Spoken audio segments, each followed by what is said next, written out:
In this video, I want to show you how to factory reset your Logitech M510 mouse. In case you're having issues with it, or maybe you have customized the buttons and you just want to start fresh, you want to delete everything and have like a brand new mouse without any customizations. Well, how is it done? Well, unfortunately, you cannot press a button and simply do it.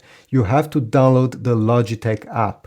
So this is on a Mac, but it works the same way on a PC. So go on Google and simply type and download the Logi Option Plus app. It's made by Logitech and usually it takes 3 minutes to install once you download it. And this is the first screen you're gonna see. Simply tap on the mouse, tap on Settings. And over here, simply by going down this list, you should see Reset to Default Settings. Tap over there,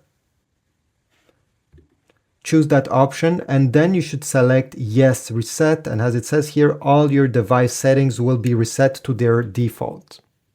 This is it, very easy. Thanks for watching. If you found this video helpful, leave a like, subscribe, comment, and I'll see you in the next one.